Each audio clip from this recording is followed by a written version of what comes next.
Fala galera, seja muito bem-vindo, muito bem-vinda a mais um JC na Veia Podcast. E hoje tô aqui com esse artista multifacetado que é produtor musical, um cara que andou aí pelo mundo, eu posso dizer. Que isso. Gabriel Rodrigues, cara, muito obrigado pela sua participação. Obrigadão pela Seja muito oportunidade. bem-vindo, cara. Tá aqui é uma honra, cara. E glória a Deus por isso. Glória a Deus pela sua vida, pela sua família. E tá aqui pra mim é um privilégio, maravilha, cara. Eu agradeço, cara. Vamos lá, de segundo verdade, podcast da minha vida, hein? Que da hora. Pode falar onde você foi no primeiro. Faz a divulgação Eu aí. fui lá no podcast Reino em Nós. Aí, ó. Reino em Nós. A Tá mulher no tem a YouTube. memória melhor que a minha. Tá no YouTube. Boa. Galera muito top lá de Osasco, pertinho de casa, né? Aqui já dei uma andada, mas é bom conhecer lugar novo, né? O link vai estar aqui na descrição desse outro podcast que ele foi, lá do Reino em Nós, tá?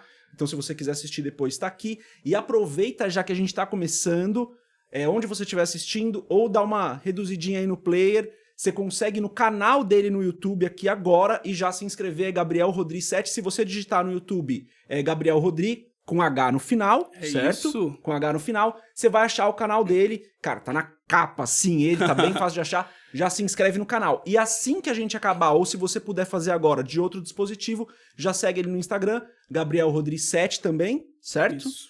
Tá lá no Instagram, já segue ele no Instagram e nas redes sociais. Tem TikTok também, eu só não lembro qual que é. Gabriel Rodrigues, acho que é ponto oficial. Boa, perfeito. Tá no TikTok, então se você tiver TikTok também, já vai lá e segue ele. Cara, pô, de verdade, muito obrigado. Eu tava contando pra você que quando você me chamou, eu já tinha sido alcançado pelos seus vídeos. Bem, E daí você falou, você chamou, eu falei, caraca, que legal, mano. Pô, eu gostei do som, vai ser muito legal a Sim. conversa. Como que... Vamos começar por música mesmo. Como que a música entrou na sua vida? A música, não o rap em si. Como que a música entrou? Eu sou filho de 2 cristãos, né? Dona Cláudia e Natanael, carteiro, meu pai e minha mãe doméstica. Só que a minha família, por parte da minha avó, do meu pai, né? Eles são muito envolvidos na igreja. A minha avó foi a primeira convertida, ela vem de uma linhagem de família muito católica e ela foi a primeira da nossa geração pra cá que se converteu. E aí minha avó sempre foi muito ligada à música, se eu não me engano ela cantava até na igreja católica e tal, e ela canta lindamente, afinadíssimo, nunca estudou música, nada, canta lírico, sabe aquelas vozes assim, bem soprano, bem agudo, afinadíssimo. E a nossa família, por parte de pai, sempre teve essa cultura de se reunir aos finais de semana, violãozinho, louvor, diante do trono, Ademar de Campos, e eu cresci nesse ambiente, né? Meus tios, a maioria cantam, tem uns que não estão mais entre nós, mas meu tio Eliseu também, que não está mais entre nós, só que ele também tocava. Meu tio Osias, professor de lírico, profissional mesmo. A minha tia Eliana, a minha tia Laura também. A família toda envolvida no louvor da igreja. E aí vem eu, né? Eu já fui mais pro lado do hip hop, da música urbana, só que eu fui o primeiro na minha família a querer compor mesmo, gravar essas coisas. E querer produzir algo seu. Exatamente. Eu dei meio que um upgrade. Eu quis mais a sério, né? Não que eu seja melhor, mas que eu quis levar mais a sério e o sonho de fazer isso e expressar o que tá dentro de mim com composições próprias. Quando foi que você se lembra, assim, qual que é a sua primeira lembrança de você ser impactado pela música? Veja, não é ouvir a música, mas você falar, cara, isso aqui me tocou de uma forma diferente. Cara, tem várias, mas uma lembrança que tá muito intrínseca dentro de mim é lá na casa da minha avó, quando se reunia o pessoal e meu tio Osias, cara. Até hoje eu admiro muito ele cantando. E eu vi ele cantando assim, uma música, uma voz de tenor, R&B, assim, misturado com canto lírico. Eu falei, nossa, como ele canta lindo. E ele sempre foi uma pessoa que se destacou, assim, entre os irmãos, assim, por ele cantar muito. E aí eu falei, nossa, meu Deus, eu quero cantar assim. Aí ele chamando a gente pra ensaiar, tinha uma amiga dele, pastor Eliette, que também ia lá, cantava muito, ela é mais pro pentecostal. Eu lembro disso também nas escolinhas bíblicas da igreja. Minha mãe era zeladora de igreja, então eu ficava lá vendo os ensaios, sentado, vidrado. Então eu sempre fui uma criança que teve muito hiperfoco na música, né? Em casa, enquanto a molecada, meus vizinhos, tava lá no campinho jogando bola, eu tava em casa tocando violão. Mesmo sem saber um do, ré, mi, fá, sabia nada, eu tentava tirar o som, pianinho, sabe aqueles pianinhos de brinquedo? Eu já tocava Parabéns Pra Você, várias melodias sem nem saber que nota que era, só de ouvido. Que da hora. Qual foi o primeiro instrumento que você se relacionou em casa? Provavelmente em Violão. casa, né? Foi o violão mesmo. Violão. E daí hoje você toca o quê? Então, eu toco violão, né? Todo instrumento que é da base do violão, da guitarra, eu consigo tocar. O teclado eu sei mais para produzir. Eu não toco efetivamente na igreja, assim. Até o ano passado eu estava dando uma estudada, já estava conseguindo. Porque assim, eu tenho a teoria, eu sei montar qualquer acorde que você pedir, inversão, acorde com sétima, quinta aumentada, modos gregos, pentatônica, eu sei tudo isso. Só que eu não tenho a agilidade e a destreza para tocar teclado. Então as minhas músicas, sons de teclado que você ouve, é tudo que eu fiz no mouse mesmo. Eu faço notinha por notinha, construo a harmonia, a melodia, e você pode ver que é algo muito sampleado. O rap tem essa cultura de fazer os loops e ir voltando, e algumas partes chaves eu vou mudando alguma coisa, mas o teclado que você ouve hoje, na minha produção de hoje, é tudo montado pelo mouse mesmo, não é que eu toquei lá efetivamente. Hoje é muito mais fácil, né? É muito mais fácil, nossa. Quando você começou... Bom, você produz suas próprias músicas, você dirige os seus próprios vídeos, pelo menos a maioria deles. Alguns deles vocês mesmos gravaram, né, na câmera, no celular, exato, né? Qual que foi a tua primeira experiência de gravar uma música? Não a de lançar uma música, mas que você lembra que você gravou. Como que foi? Foi no cassete ainda? Cara, você tá me fazendo buscar lá atrás, né? Engraçado, deixa eu só pontuar isso que eu tinha falado pra você aqui. Esse lance de eu conseguir produzir tudo, de fazer tudo, não foi uma coisa que eu queria, sabe? Mas foi uma coisa devido à condição financeira mesmo. Cresci num lar muito humilde e eu tinha vontade de fazer música, inspirado nos cantores de black dos anos 2000. Sempre consumi muito da música dos anos 70 pra cá. E eu, nossa, quero fazer isso. Vi o Michael Jackson, ficava louco quando era criança. É isso que eu quero da minha vida.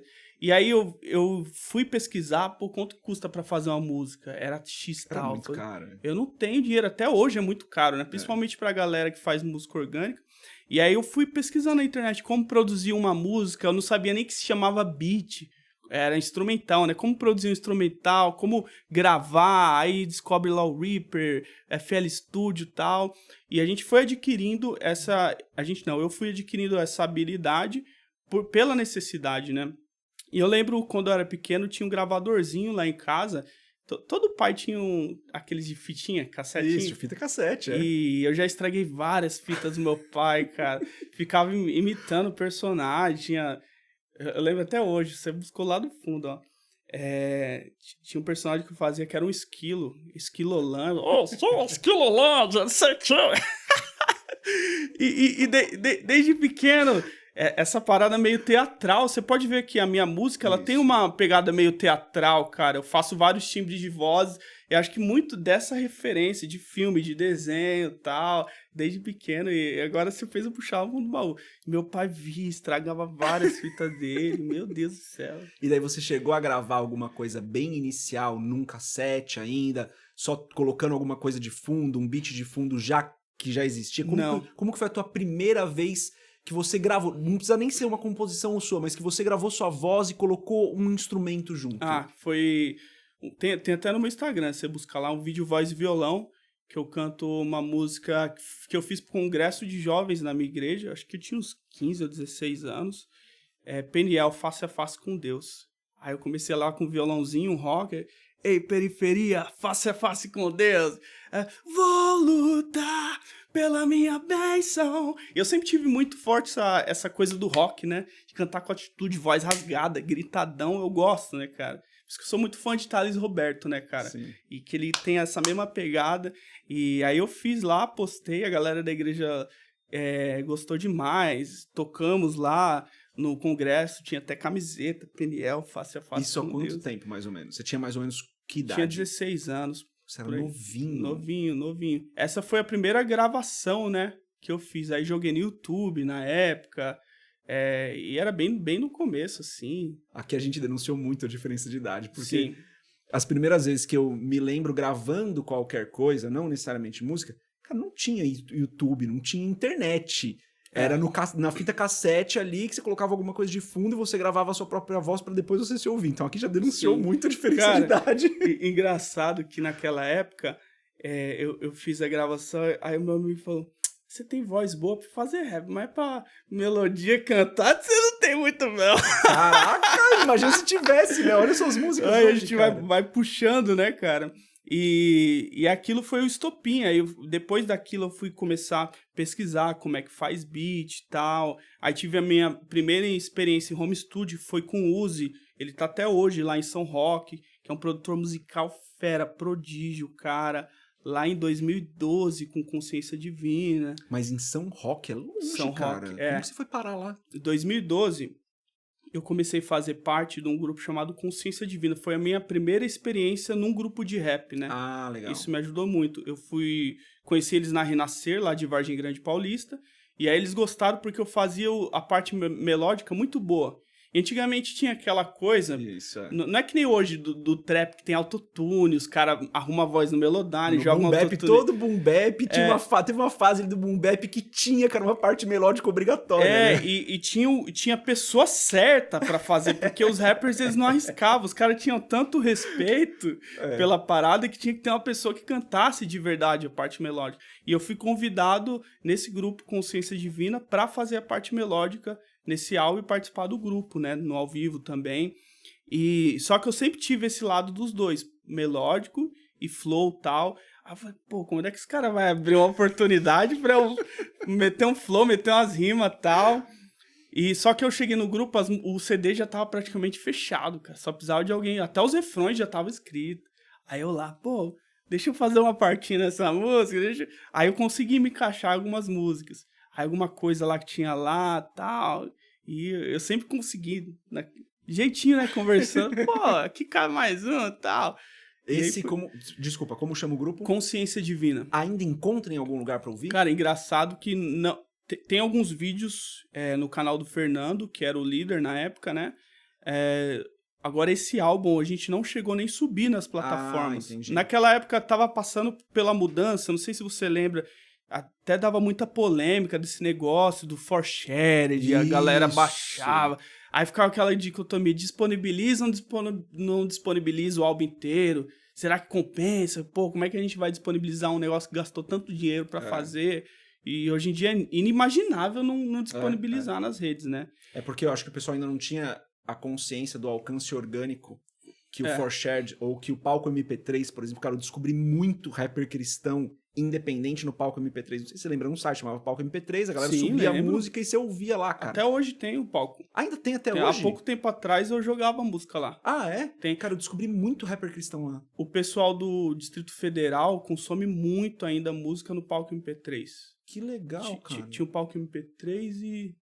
esqueci o nome. Tinha alguns desses. Tinha outro site. Mas então, o pessoal não tinha noção do alcance orgânico que isso ia ter, né? Que era... Porque antigamente, o que fazia esse alcance orgânico? Era a pirataria. A pirataria era o alcance orgânico, né? Porque você lançava um disco ou uma fita, o que fosse, cara, todo mundo copiava, era o alcance orgânico. Então... Mas a pirataria sempre teve uma conotação muito ruim, né? Então a galera não conectou. No começo eles não conectavam isso. Sim, mas teve muitos grupos que ficaram muito grandes por causa da pirataria, cara. Porque era uma coisa mais acessível. Tem um grupo do Rio de Janeiro, que não existe mais, mas era o Cone Crew. Cone Crew diretoria. Nossa, e na época tinha um bonezinho assim, era um cone. Eu lembro, foi bem na época que a gente lançou o CD e virou uma febre. O pessoal usava o boné sem saber, os bonés tudo falsificado. A gente achava que era de marca gringa, mas não, era um grupo lá do Rio de Janeiro. E explodiu assim. O Rio de Janeiro teve um período do tempo, no período do Cone Crew, que, cara, lançou muito cara bom. Sim. Lançou muito cara bom. Hip Hop Underground. E aí saiu vários. Tinha um cara chamado Quinto Andar, cara. Quinto Andar, nossa. Muito bom, né? Tinha o... Como é que é o nome do rapper do Quinto Andar? Nossa. Não vou lembrar o nome. Marechal, Tanta gente. É muito bom, cara. Ainda bem que eu acertei, porque o pessoal falava, como é que o cara... eu não lembro também, tá? Eu não lembro, cara. Tem muitos que eu não lembro. Mas tava falando de fazer só uma parte mais melódica, né? Cara, a Negra Lee fez muito isso, né? Sim, fez. Por muito tempo ela fez a parte melódica, até que ela começou a colocar o flow dela, como você falou, né, nas músicas. O cara canta muito, Nossa, você é louco, Negra Lee Monstra. Monstra demais. E é uma das pioneiras, né, do hip hop feminino, né? É. E aí, vamos tentar traçar uma linha do tempo, mais ou menos. Aí, desse negócio de fazer rap em casa, tal, pra igreja, trabalho de escola, conheci o Consciência Divina. Eu tinha muito uma ideia de rap na época, que eu me inspirava muito no gangsta rap, eu era muito fascinado no Racionais MCs, né? Sim. Meu tio me apresentou Racionais, e aí foi que eu falei, nossa, parecia um filme o negócio, eu ouvi aquelas letras. O rap é muito cinematográfico, né? Tem muitos detalhes, é cronológico, principalmente a música do Racionais, e aquilo fazia assim, ó, pá. E era uma realidade que eu não tinha contato, porque eu morava no interior de Cotia, ali quase chegando em Ibiúna, o nome do lugar lá é quilômetro 53,5 da Bom Giro Nacal, o bairro lá principal se chama Jardim Japão. Era quebrada de lá, na época, eu não sei como tá hoje, mas na época era mó quebradona. Só que eu não morava na quebrada. Eu morava no bairro ao lado, Sim. que se chamava Recreio do Butiá, e era um bairro que só tinha chácara, tinha grana que morava lá, e meu avô, na época, comprou um terreno lá, e eu fui morar lá, fiquei anos e anos morando lá. Eu tinha contato com o pessoal da periferia na minha escola, todo mundo só tinha uma escola lá, Sim. mas eu não tinha a vivência da periferia, não tinha o dia a dia. Porque na época lá era muito complicado. A polícia entrava lá, arregaçando a porta da galera, atrás de bandido e tal. Só que eu só ouvia falar. Sim. E aí, depois que eu comecei a ouvir o Racionais através do meu tio, aquele Nada Como Um Dia Após Outro Dia, que eu fui ver a realidade da periferia. E eu achei que o rap era só aquilo. Claro, na época tinha muito, pelo momento que o Brasil tava passando e tal, era mais isso. Só que eu não conhecia o rap gringo, as outras vertentes do rap pop. Ali já tinha Kanye West, já tinha Eminem, já tinha 50 Cent, já tinha os outros caras. E o hip hop dos anos 80 também, que é um hip hop mais alegre, mais pop. Então eu só conhecia esse lado do hip hop gangsta. Até que um amigo meu, Ronildo, eu fui lá na casa dele e ele me apresentou Bone Thugs and Harmony, que até hoje é o meu grupo preferido de rap. Sim. E aí eu fui aprendendo, eu descobri o rap melódico dali. Que são mais antigos que os Racionais, né? Se eu não me engano, são mais antigos. O Bonnie, o álbum deles que mais fez sucesso é de 95, eu acho. 99.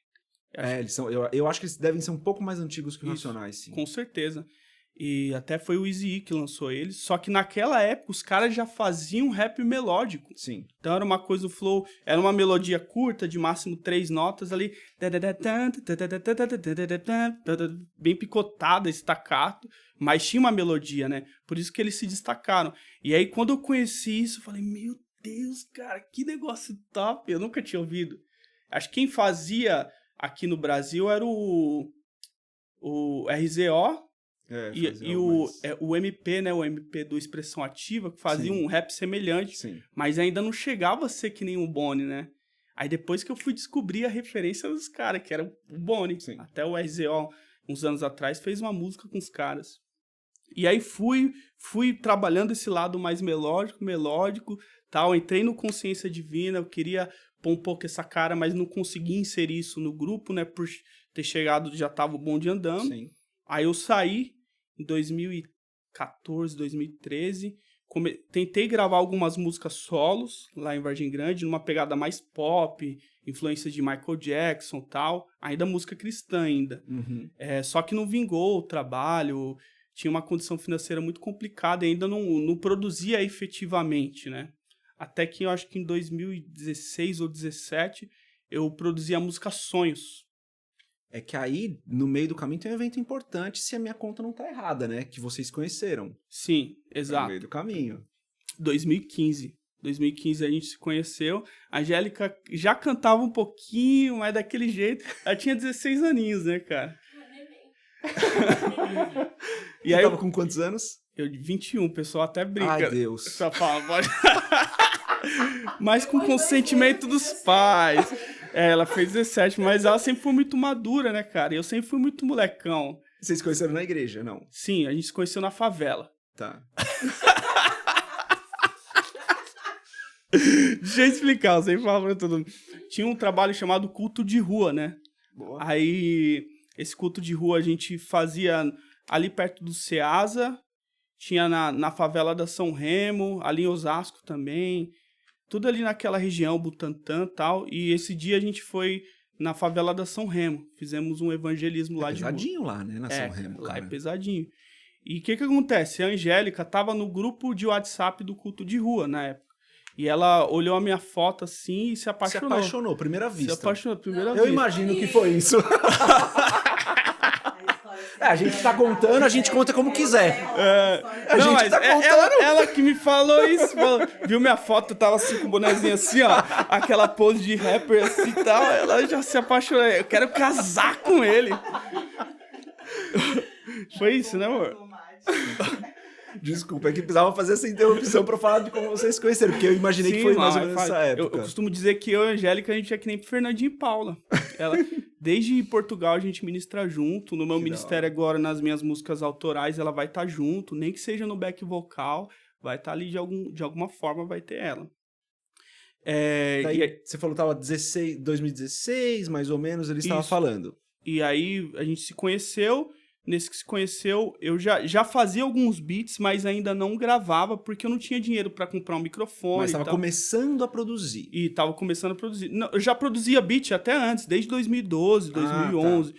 Tinha até aquele SoundCloud, na época eu disponibilizei uns 3 ou 4 beats lá, o negócio deu uma viralizadinha na época. Na época eu consegui 3 mil views, 3 mil streams. Era viralizar, né? Era viralizar, Até a galera... Se for lá no SoundCloud, você ainda vai encontrar beat meu lá. Só coloca Gabriel Rodrigo ou Levita GR. O nome que eu usava era, no Consciência Divina era Levita GR, né? E aí, meados de 2016, 2015, ali eu produzi a Sonhos. A Sonhos foi a primeira música que eu produzi profissionalmente. Uhum. Eu produzi o beat, gravei voz no estúdio de um amigo meu, ele deu play lá, mas eu que fiz a mixagem, eu que fiz a masterização, e eu até me espanto toda vez que eu ouço ela, principalmente no carro, que tem um som bom. Eu falo, amor, como é que pode? Essa foi a primeira música que eu produzi e ficou muito boa. É verdade, você era a primeira produção, cara. Você fez... Como que você... se descobriu produzindo, porque não é fácil mixar, masterizar, não é fácil. Como que você entrou nisso? Então, antes disso, eu já tinha produzido o CD do Consciência Divina, mas não eu como produtor principal. Eu fui meio que um produtor secundário, não fiz nada técnico de mixagem, tinha zero noção, só que eu ficava ali bisoiando o Uzi, cara. O Uzi, ele é muito técnico, principalmente questão de mixagem. Hoje ele trabalha com música para jogos, essas coisas. E eu ficava ali, eu fazia o instrumento, tocava uma guitarra, tocava a harmonia para ele fazendo no piano e tal, questão do campo harmônico. E sempre quando ele fazia alguma coisa técnica, eu perguntando como é que faz. A primeira dica de mixagem que eu peguei dele, que ele falou, Gabriel, tanto no ao vivo quanto no estúdio, você sempre tem que dar um ganho ali no agudo da voz, para a voz furar a mixagem, entre 5 a 10 kHz. Acho que é kilohertz? 10K, né? Eu não me atento muito em unidade de medida, mas eu sei o que é. 5 a 10K ali você aumenta, porque você não vai precisar aumentar muito o volume da voz, e a voz vai ficar encaixadinha no beat, depois você vem com de-esser ali, para tirar o S, e vai ficar brilhosa a voz. Aí eu já ia aguardando aquilo. Aí eu pesquisando equipamento, conheci o MW Cefas lá de Cotia, amigo meu, salve MW, você vê isso aí, você vai lembrar. Aí eu falei, mano, você tem um home studio e tal, vamos fazer uma parada? Aí fizemos um combinado, eu produzia os instrumentais do álbum dele de reggae, que ele não lançou até hoje, mas foi uma experiência muito legal. Fiz violão, fiz guitarra, tudo, fiz todo o instrumental para ele no álbum inteiro, e eu gravava umas músicas lá na casa dele. E uma dessas foi a Sonhos. Nunca paguei estúdio nenhum para gravar. Sempre foi nessa, de parceria, camarandagem. Gravei a Sonhos, mixei, masterizei. Na época eu fazia assim, eu não tinha nem computador em casa. Eu ia na Lan House, eu pesquisava como mixar uma música. Aí via lá, aula 1, equalizador. Aula 2, compressor. Aula 3, efeito. Tal, de-esser, não sei o quê. E até hoje eu uso as mesmas técnicas. É o que eu falo pra todo mundo. A galera fala, pô, aquele plugin, 1 milhão de coisas. Não, galera. Se você tiver um equalizador, um compressor, um de-esser, um efeito e saturador que faz a mágica no negócio, já era, cara. Você não precisa do plugin revolucionário.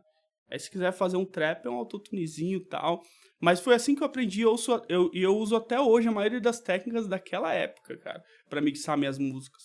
Os parâmetros, tudo. Nunca fiz curso, só curiosão. Mas é uma graça de Deus. É. Eu tenho curso de produção musical pela Berklee. Ó, E eu sou caramba! terrível, Deixa eu cara. sair daqui, Eu não deixa eu sei sair. nada. Eu não Deixa sei eu sair nada, daqui. cara.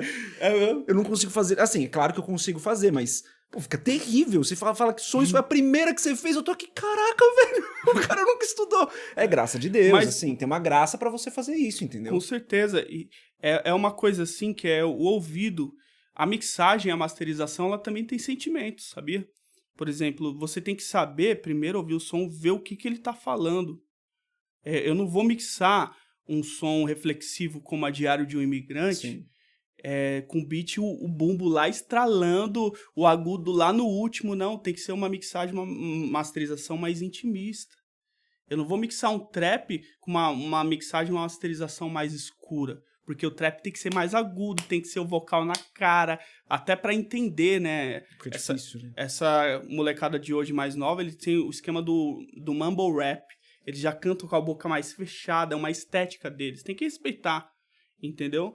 E aí tem o tipo de mixagem que cada música pede. Então a primeira coisa que eu faço é ouvir a faixa. Pô, o que essa música tá me pedindo? É uma música mais intimista? É uma música mais pop? Como é que eu vou mixar? Eu visualizo tudo. Como é que eu vou organizar? Onde eu vou pôr cada efeito? Essa música pede efeito ou não? Porque eu vejo que tem muito, principalmente aqui no Brasil, muito produtor musical que ele não consegue ver o que a música tá pedindo. E aí a música sai um Frankenstein. Sim. E eu sou daquela de que menos é mais, entendeu? Você tem que ter essa conexão com a música antes de começar a sair tacando efeito, equalização. Até o modo de equalizar a voz para cada música é diferente. E isso que faz total diferença, o feeling mesmo. E daí, nessa época, você já estava fazendo... Bom, vamos lá. Tô tentando traçar a linha do tempo, como você falou. Você estava na igreja, né? A vida toda, meio ali na igreja. Sim. Nessa época, a tua música era uma música talvez menos encaixado no evangeliquez, mas uma música de uma como é que eu posso explicar? De uma mensagem muito positiva, né? De uma mensagem muito boa. Como que isso foi se moldando pra você? Então, na época do Consciência Divina, era bem evangeliquez mesmo. Tanto que a gente ia até cantar a igreja pentecostal, as irmãs rodavam no manto, em cima do rap. Da hora, cara. Sério, cara. Eu falei no outro podcast isso, o pessoal Que não da hora. acredita. A gente começava lá, era uma música... Comigo ninguém pode aqui, é forte, forte. Vencida pela vida foi a morte, morte. Vencida pela vida foi a morte. Foi sim, já entendi. Eu não tava lá, mas vi. E, cara, loucura, as irmãs rodando no manto, igreja assembleia, essas de bairro. Aí, meu Deus. E eu sou batista, né? Até hoje eu sou batista. Eu vi aquilo, Jesus. Eu nem sabia que aquilo existia, novão, né? Aí a gente vai aprendendo, visitando vários ministérios, vai aprendendo a respeitar, né? A cultura, a visão, né? Que aprende que o Espírito Santo, ele age de várias formas, tem a multiforme do Espírito Santo. Mas, enfim... Mas quando você começou a você produzir a sua música, ela era... Posso estar errado, mas ela era um pouco menos evangeliquez. Não, aí teve um processo para chegar nisso. Então, por exemplo, eu gravei algumas músicas mais gospel que estão até bloqueadas no meu canal. Eu postei esses dias mostrando nos stories, que era uma pegada mais pop, que eu até fiz com o Magno lá em Vargem Grande. Algumas eu tirei, não deu certo o álbum que eu ia fazer com eles. Coisas da vida, né? Sim. E até que eu comecei a produzir a Sonho ela já tem uma linguagem mais universal, se você for ver. Ela fala de sonhos, mas ainda tem evangelho ali. E eu tava naquela ideia de falar do evangelho, mas numa forma mais camuflada. Hoje eu não concordo com isso. De uma forma talvez mais sutil ali. Sutil. Só que naquela época tava muito alto. O Alcubo fazia isso, outros grupos faziam isso.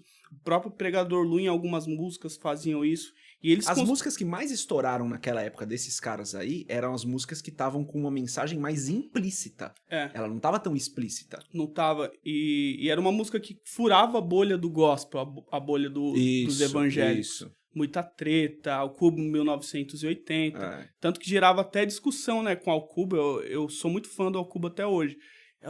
Até eles colocaram uma música. Ou não é secular? Eu não sei se você conversou com o Kleber quando você conversou com ele aqui, mas até na música eles deixavam a crítica do pessoal pra eles verem que tinha gente que duvidava, né? É porque Quem sabe é sábio, é rap não conto do vigário. 1980 estourou de um jeito, cara, que todo mundo conhecia. Os meus amigos que não eram cristãos, eles falavam do Ao Cubo por causa de 1980, cara.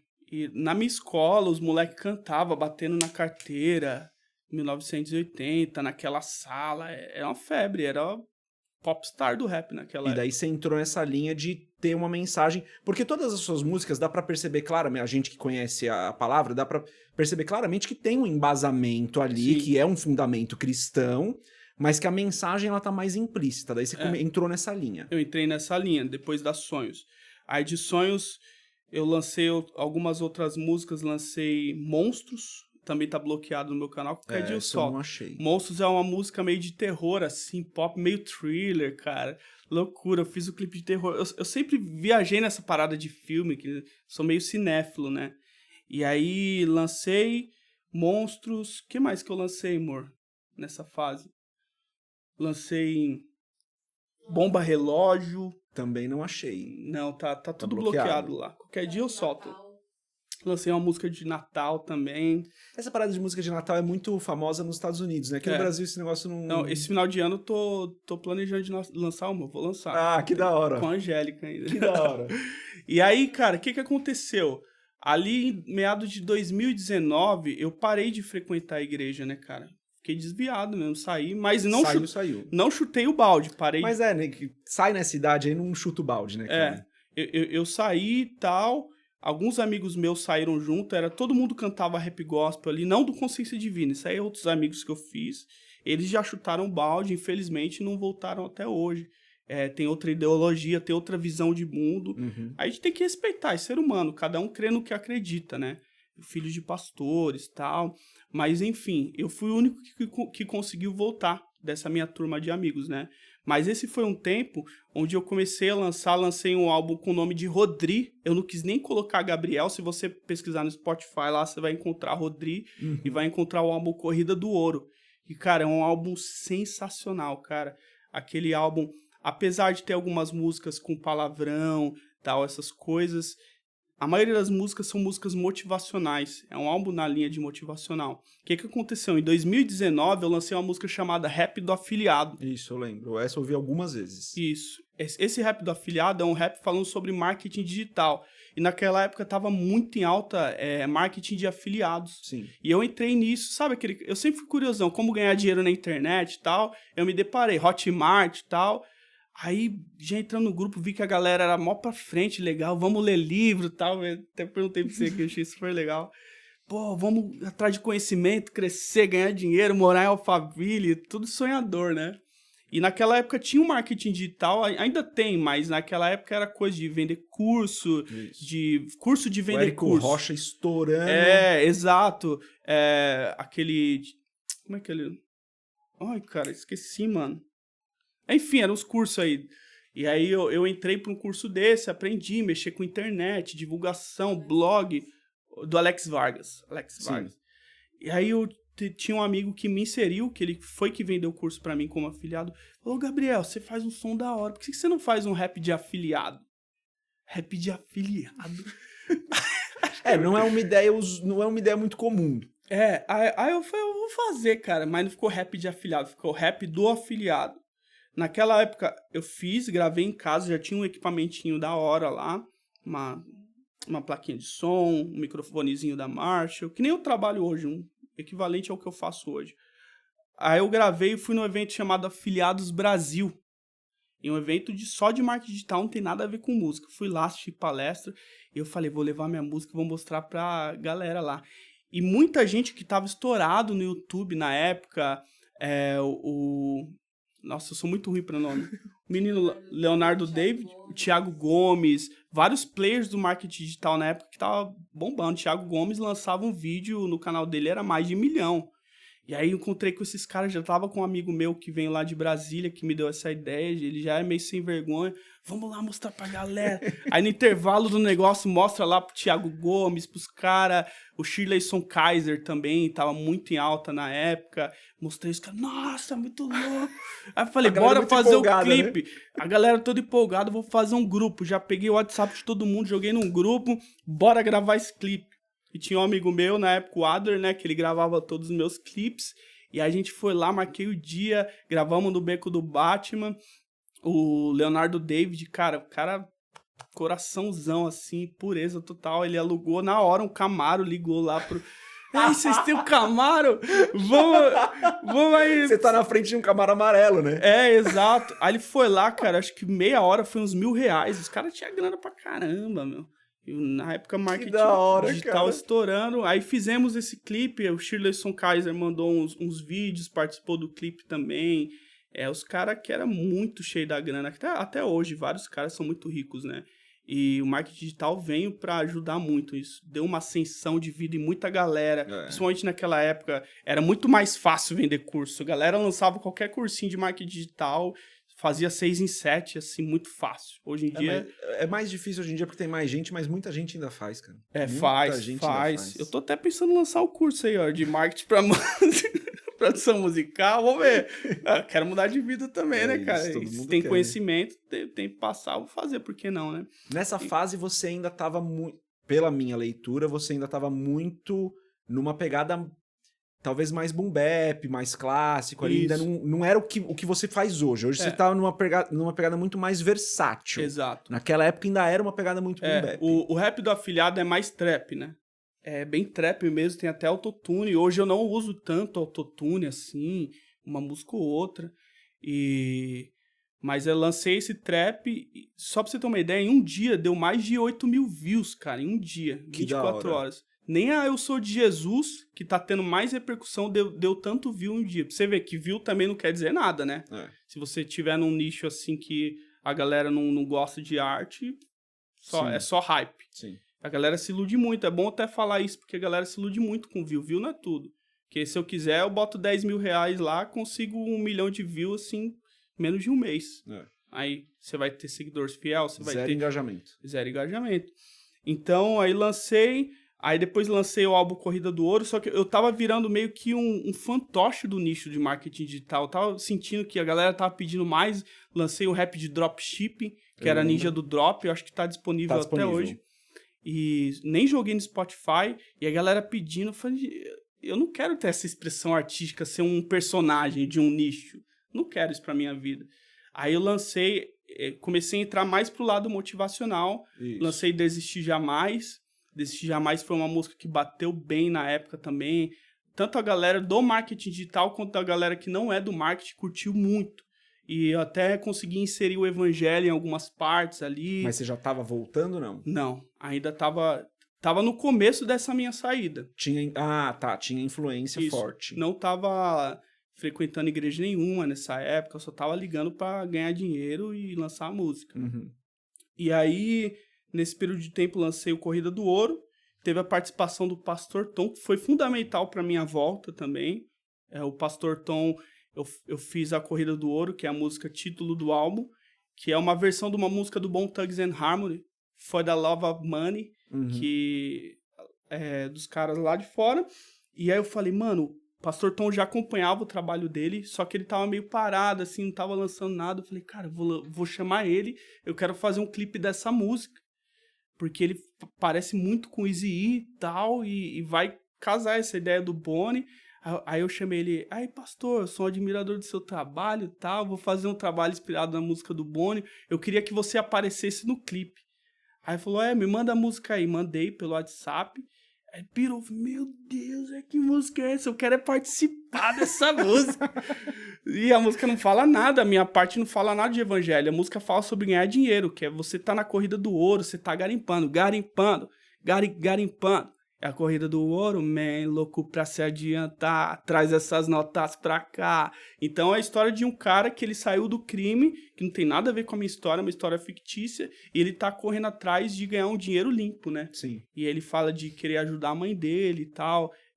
algumas coisas que eu tenho vontade de... Um dia eu vou ter fé em Deus, uma condição de poder ajudar a minha mãe, comprar uma casa para minha mãe, fazer algum projeto social na periferia, que são coisas que ardem no meu coração. E a gente vai unindo na nossa letra com alguma história fictícia, alguma situação que outras pessoas possam viver.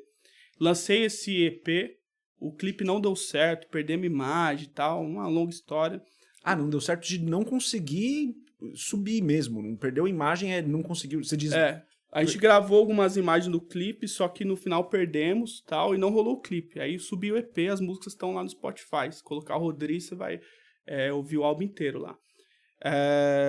E aí lancei Forrest Gump, tem uma história uma conexão muito grande com o filme do Forrest Gump. Tanto que o boné vermelho que eu uso até hoje é do Bubba Gump. Verdade, do Bubba Gump, é verdade. Do Bubba Gump.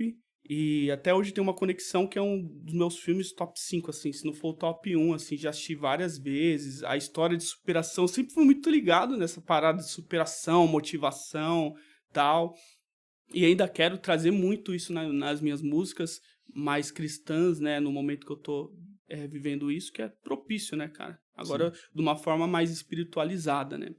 Antes era mais de uma forma de ganhar dinheiro, era mais carnal, você correr pelas suas próprias forças. Mas hoje eu entendo que não é pelas nossas próprias mãos, é o Espírito Santo que nos inspira a correr, né? A gente tem que fazer por onde. Mas, cara, se não for da vontade dele, a gente não faz nada. Então tem que estar alinhado com a vontade de Deus, né? E era isso que nessa época que eu tava fora eu não via. Eu sou o cara, eu canto bem, eu faço, eu produzo, faço tudo, eu vou do meu jeito. Só que aí na pandemia... Eu acho que a pandemia foi boa pra muita gente, né? Você tava no Brasil ainda? Tava no Brasil. Já morando em Barueri, já estava com a Angélica, já morava com ela e tal. Ainda não era casado, mas já tinha uma vida de casado com ela, já morava faz um tempo. Tava ainda afastado da igreja. Afastado. E aí foi que eu falei pra Angélica, pandemia rolando, aquela loucura, um monte de gente morrendo... E sabe quando você sente que não faz mais sentido? É o que eu falo pra galera, quando nada lá fora faz sentido, cara, é que você tem que tomar a decisão mesmo e vir pra Jesus com tudo, mergulhar. Meu, começou... Eu vi os caras, tipo assim, eu levava os caras pra gravar lá em casa e os caras não conseguiam gravar uma música sem fumar um baseado. Aí eu comecei a me questionar daquilo, eu nunca me envolvi com essas coisas, sabe? Nerdão, né, sabe?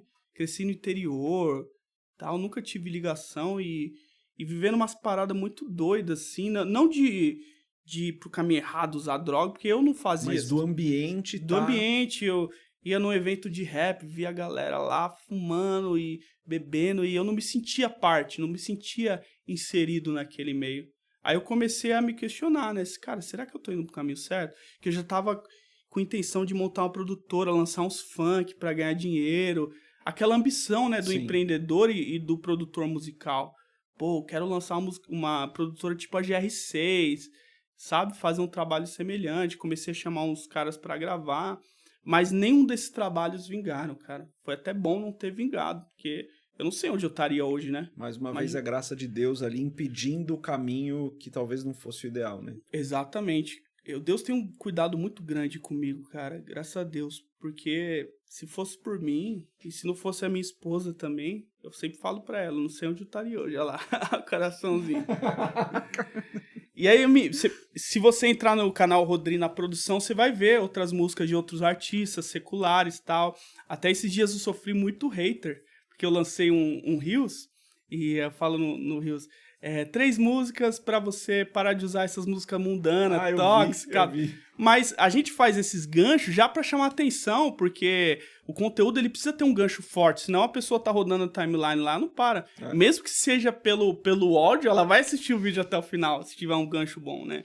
Então, a pessoa começou a comentar, é gospel, mas tá falando palavrão na música, mas o cara não vê a data, que é música de 2019, cara, sim. Música antiga. Por que você não tira? Porque, cara, essa música, por exemplo, Desistir Jamais, fez a diferença na vida de muita pessoa. Teve pessoa que já me mandou mensagem e falou, cara, eu desisti de me suicidar por causa dessa música. Essa música me deu motivação, hoje eu tô rico, cara. Eu ouvi essa música enquanto eu tava idealizando meu projeto de marketing digital, tô milionário, sabe? Então eu não tiro por respeito, cara, ao público. E aí, o que eu fiz? Eu tava conversando com a Angélica, amor, como é que eu vou fazer agora que eu tô tendo essa ascensão, graças a Deus, na música cristã, lá no meu Spotify e tal, porque tem muita criança ouvindo meu som também. Quer dizer, eu nem tava me atentando a isso. Olha só, eu falei, amor, eu não quero tirar as músicas, mas essas músicas já ajudou e ainda ajuda muita pessoa. Letra boa, até letras que são mais poéticas do que as músicas que eu lanço hoje. Porque o rap tem muito essa coisa da punchline, metáfora, tal, esse cuidado com o lírico, né? Hoje a minha música é muito mais simples, o tipo de música que eu faço. Não que eu não consiga, mas o meu estado hoje, no meu som, eu quero fazer um som pra família. Então não adianta ficar enchendo de metáfora, punchline. Sim. E aí, o que aconteceu? Aí ela me deu uma ideia. Eu falei, eu não vou tirar, amor, o que eu faço? Aí ela falou, e as crianças, cara? As crianças que estão ouvindo o seu som agora? Como é que elas vão receber? Não é bom. Aí eu falei, eu conversando com Deus aqui. Aí eu lembrei que na UniRPM dá pra você subir o áudio de novo da música. Aí eu fui lá no YouTube, baixei os vídeos, transformei em Wave, abri lá o programa, cortei, coloquei um scratch nas partes que fala palavrão e joguei de novo.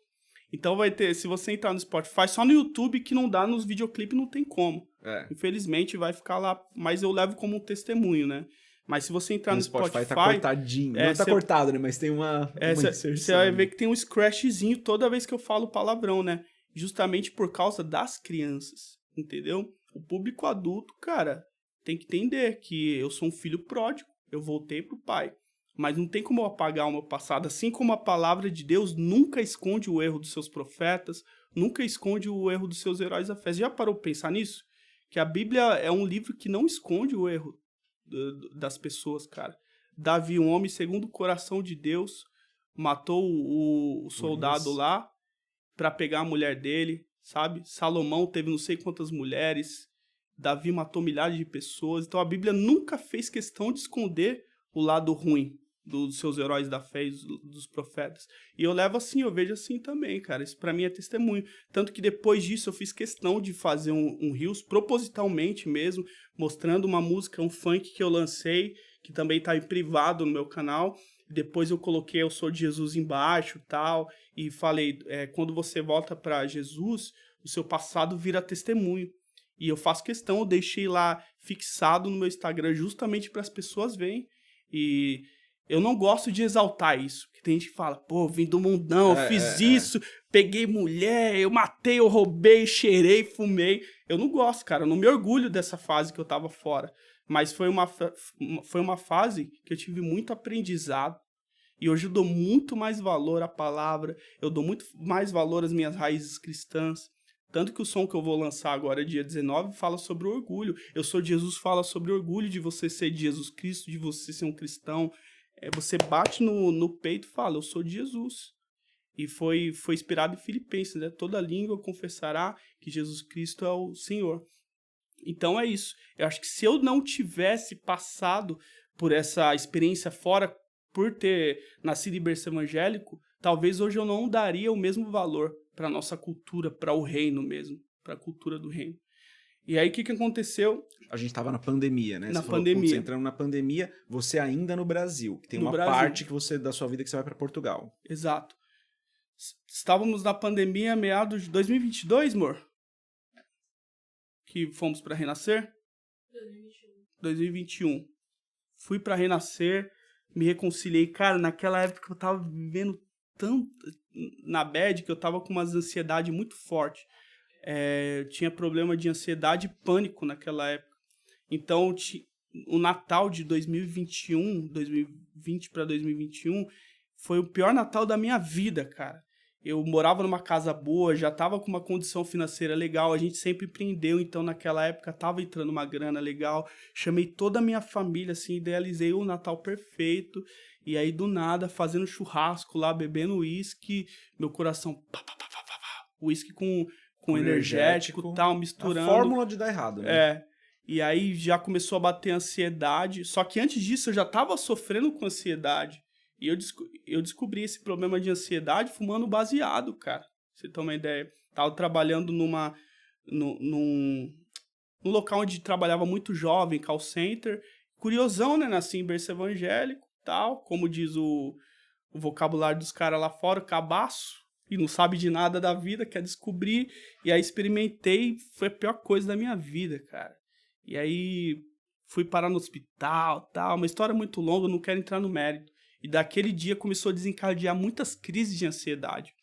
E por causa dessas crises que eu falei, amor, você não tem vontade de voltar pra igreja? Eu não tô mais sentindo esse negócio do que a gente tá vivendo, eu acho que não é certo, cara. Comecei a questionar muito essa coisa de céu, inferno, essas coisas. Toda vez que eu pensava na morte, cara, me dava uma angústia tão grande. Hoje eu não sinto mais isso, porque eu tenho esperança de uma vida pós-morte, mas me dava uma angústia tão grande só de pensar na morte, que me dava uma ansiedade, me dava uma angústia que o peito chegava a doer, uma coisa ruim. Aí eu falei, amor, vamos na Renascer, a gente sempre passava ali em Alphaville, vimos o Renascer Hall lá. Grande pra caramba, né? Grande, né? Já visitou lá? Não, nunca, mas já passei lá na frente, é grande pra caramba. Grande demais. E aí visitamos na altura da pandemia, conhecemos um pessoal muito top do louvor lá, a pastora Simone, meu Deus, uma recepção maravilhosa. Ficamos uns 2, 3 anos lá, cheguei a fazer parte do coral da igreja, apresentamos cantatas, e foi um recomeço, assim, bem coisa de filho pródigo, sabe? Quando Lucas 15:20 ali, que filho pródigo chega e já tem um banquete para ele, o pai prepara tudo, vestes novas, e foi justamente isso que Deus fez com a gente, cara. E já consegui a oportunidade de cantar no coral da igreja, me inseri. Não fui muito a fundo, tive a oportunidade de cantar louvor da igreja, mas eu sempre fui muito cuidadoso com isso, não quis me inserir muito rápido. Até que em 2013, que a gente... Não, 2023. Oh, como eu sou ruim de... Tava voltando no tempo. 2023 a gente decide ir pra Portugal. Meu sonho sempre foi ir pros Estados Unidos, né? Só que aí, Portugal é mais fácil e tal, quero sair essa política do Brasil, esse negócio doido. Tô saturado. Aí vou lá, vende todos os equipamentos. Aí... Vendeu tudo que tinha aqui. Vendi, cara, tinha pouca coisa... E vendi microfone, tudo. Na época a gente lançou um curso de sobrancelhas dela, a gente fez R$200 mil em um ano, cara. Que legal, caraca, que da hora. Fizemos um lançamento meteórico, a gente mesmo, fizemos, tal. E aí já tinha uma afiliada que vendia muito, ela vendia tanto que a gente colocou ela como sociedade, começou a dar certo. E aí a gente vendendo as coisas de casa, vamos para Portugal, investe no visto, investi um dinheiro, meu Deus, cara, hoje eu olho para trás, tanto que eu investi para ir para Portugal, causa até uma dorzinha no peito. Não tem problema. Rapidão, não tem problema, minha princesa, pode seguir aí, só mexe o mouse que ele vai voltar, tá? Isso. E aí a gente começou a ver dinheiro como a gente nunca viu, cara, coisa de ganhar R$5 mil num dia, assim... Por causa dos afiliados vendendo para vocês... Fora também lançamento que a gente fazia, e foi um momento de muita abundância financeira pra gente, mais do que hoje ainda, loucura. Mas a gente não soube lidar porque, vendo pela visão, hoje eu não iria pra Portugal, cara, eu deveria firmar mais raízes, mas tudo coopera para o bem daqueles que amam a Deus, né? Mesmo não estando nos planos de Deus, Deus dá um jeito de encaixar, né? Tirei meu visto de estudante, fui pra Portugal no final... Acabei nem estudando lá, ficamos quase 2 anos. Ela montou o salão dela, eu sempre tive lá legalizado, fez manifestação de interesse, tudo. O que aconteceu? Nesse período, saímos da Renascer, só que eu ainda estava meio que em cima do muro, sabe? Não sei o que eu faço, cara. Será que eu ainda canto música secular? Você estava em cima do muro em relação à música, a sua direção musical. O meu trabalho, porque eu fiquei muito tempo sem lançar. Sim. Muito tempo. Cara, o que eu faço agora? Eu não tenho mais a Gueto Brás, eu parei, não quero mais levar adiante esse projeto. Só que eu também não quero ir pro gospel, sei lá, ainda tava com aquele meio preconceito machucado, sabe? Com esse nicho, via muita coisa errada, eu deixava entrar pro coração.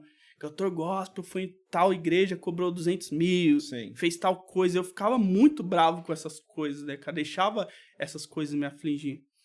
E até que eu fui para Portugal, cheguei a compor algumas coisas não cristãs lá também, né? Que foi lá que você fez Diário de um Imigrante. Isso, mas Diário de um Imigrante ainda é uma música cristã, isso foi depois que eu tomei decisão. E a gente foi lá para abrir nosso negócio, salão, trabalhei lá em restaurante, foi uma época muito difícil, de muita dificuldade financeira. Só que aí me convidaram para uma célula, meu barbeiro. Tá tendo uma célula do pessoal da Lagoinha aqui, tal... E aí eu fui lá. Aí o pessoal já via que eu tocava violão. Meu, vem aqui, você vai tocar na Era uma célula de brasileiros, não? De brasileiros. De brasileiros. Lá, a igreja evangélica lá em Portugal é muito brasileira, principalmente Lagoinha. Lagoinha impera muito, faz um trabalho maravilhoso lá. Eles conseguem abrir muitas igrejas. E eu entrei por uma célula de implantação. O que foi essa célula? Eles já estavam planejando de abrir uma igreja, de virar uma igreja. Sim. Que eu morava numa cidade litorânea, lá de Esposende. Lá chama concelho, né? Uhum. Tem o distrito, que é o distrito de Braga, como se fosse o equivalente ao estado. Tá bom. E o concelho é a cidade, só para o pessoal de casa entender. Eu morava no concelho de Esposende, que era como se fosse uma cidade de Braga, uma cidade litorânea. Certo. Lá tinha já algumas igrejas, só que não tinha lagoinha. Falei, pô, a gente vai montar uma lagoinha. Aí a gente já tava ali mais ou menos 1 mês e meio, 2 meses e meio tocando na célula. Muito brasileiro lá. Muito brasileiro. De vez em quando ia algum português lá, mas não tinha, só imigrante. Aí, vamos montar a igreja. Alugou lá o espaço e tal, e o pastor me liga. Cara, Deus falou para colocar você como líder de louvor. Eu falei, caramba, eu nunca fui líder de louvor. Tipo, nem a minha pegada, cantar o worship, essas coisas. Mas eu já tinha uma experiência por ser regente de jovem na Igreja Avivamento Bíblico lá de Vargem Grande, onde eu servi por 6 anos. Uhum. Eu era regente de coral de jovens e também cheguei a participar do Ministério de Louvor lá, tocando violão e cantando, mas não como líder. Então já tinha uma bagagem, só que nunca foi a minha cara. Até hoje não é muito a minha cara. Eu ministro louvor, mas meu tipo de som não é esse tipo. Eu sou mais pro lado urbano, lado pop e tal.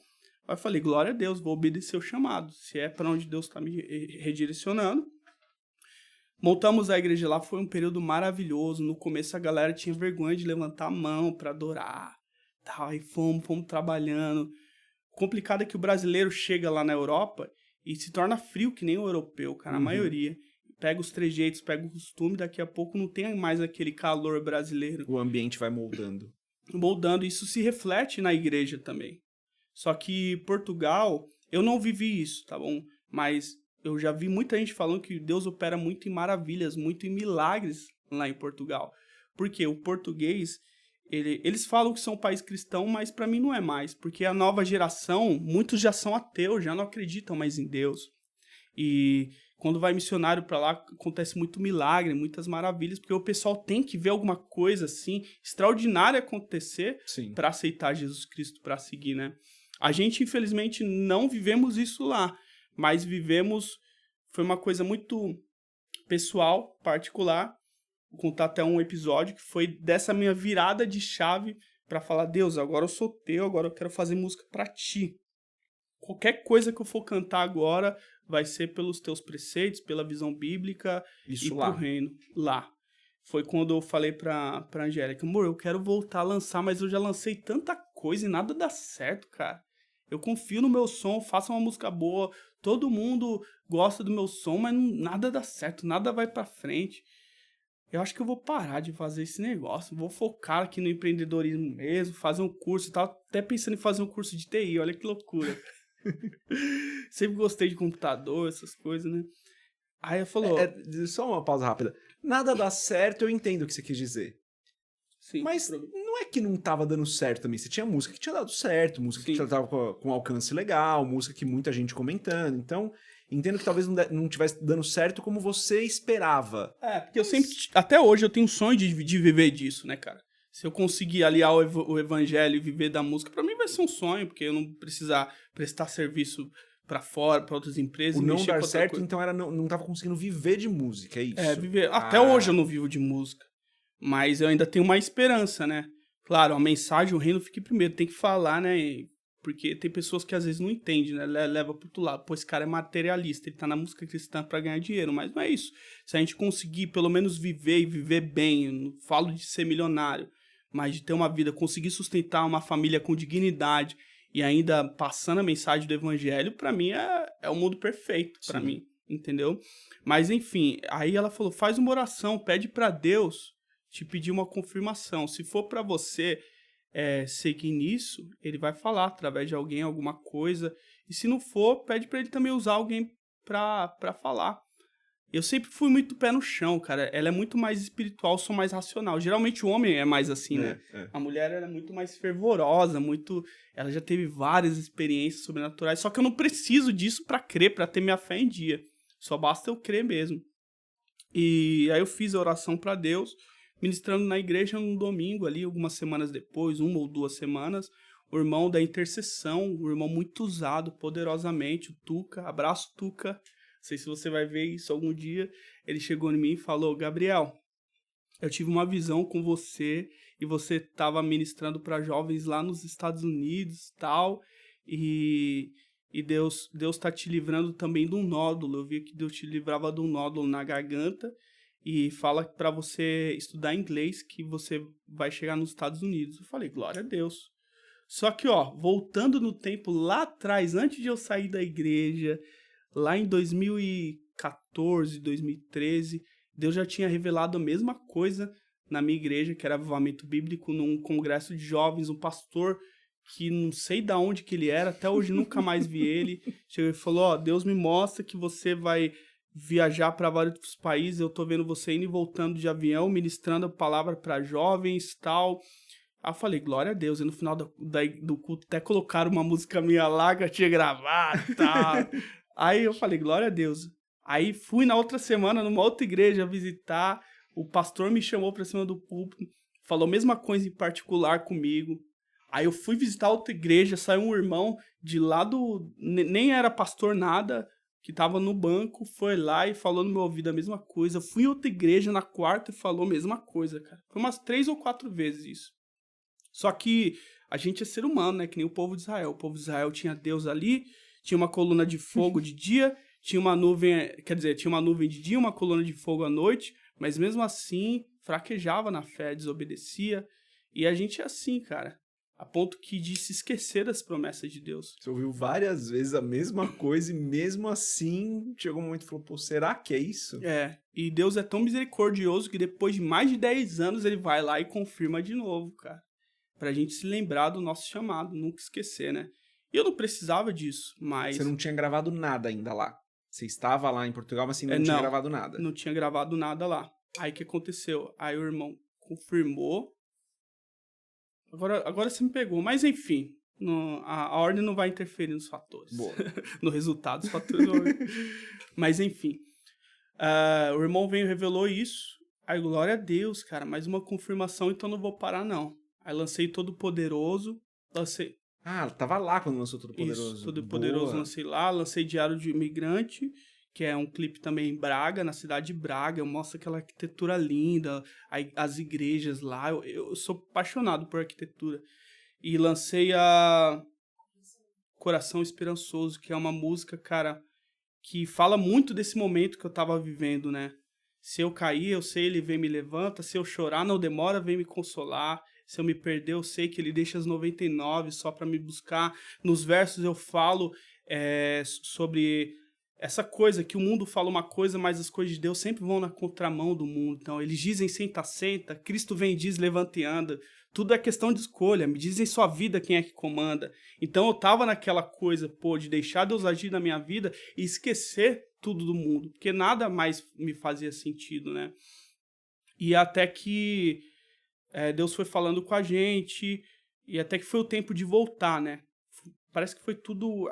Parece não, com certeza, foi tudo arquitetado pelas mãos de Deus. O que aconteceu? O louvor da igreja já tinha mais instrumentistas, já tinha mais cantores. Era mais estruturado já. E eu não deixei à tona a igreja lá do nada. Então já tinha um grupo de louvor mais ou menos formado, tinha um cara que tocava baixo, um guitarra, um baterista, não tinha teclado, e o louvor tava benção. Até que Deus chama a gente pra voltar, cara. Falei, amor, é tempo de voltar, vamos aqui se virar, vender tudo, tal, bora voltar. Você produziu como o Todo-Poderoso lá? Você gravou em casa? Em casa mesmo, todas as músicas. Você já tava com alguma coisinha pra gravar em casa lá? Sim, eu comprei o mesmo equipamento que eu uso hoje, que é o equipamento da Focusrite, aquele kit. Eu comprei lá é muito mais barato. É, muito mais Paguei barato. 200 e poucos euros, um notebook bom, que eu tenho lá da Dell, acho, Ryzen 7, muito bom também. Eu paguei 300 euros e tal. Nossa, aqui no Brasil é caríssimo um desse. Até o kit da Focusrite aqui, você tem aquele o 4 e 4, 2 e 2, é um desses. Isso, é o 2.2 que eu tenho. Aqui no Brasil é caríssimo, cara. Caríssimo. Eu tive um 2.2 há muito tempo. Até eu falo pra galera que eu tenho, a galera, nossa, tal, pra mim era o mais básico que tinha lá pra eu comprar.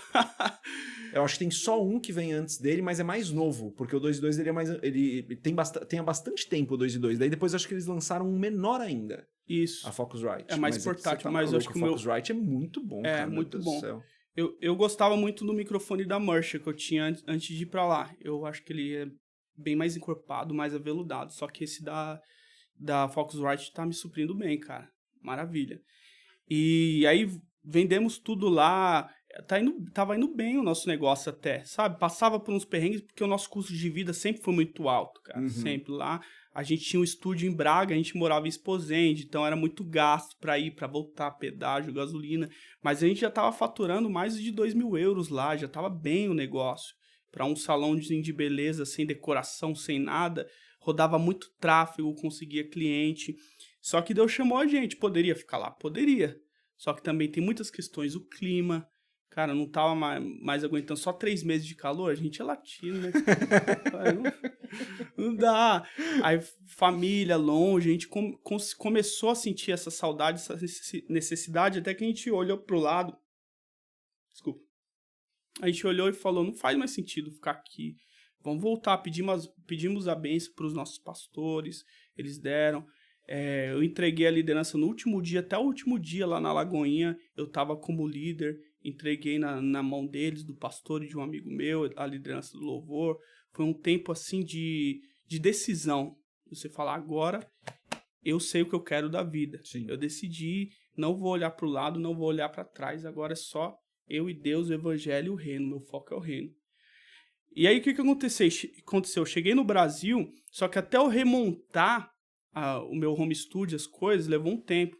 Nós alugamos uma casa em Barueri, onde a gente já morava na cidade. Deus foi tão misericordioso que o salão dela, a gente remontou na mesma sala onde que era o salão antigo dela. Nossa, até o lugar conseguiu reaproveitar. A mesma sala.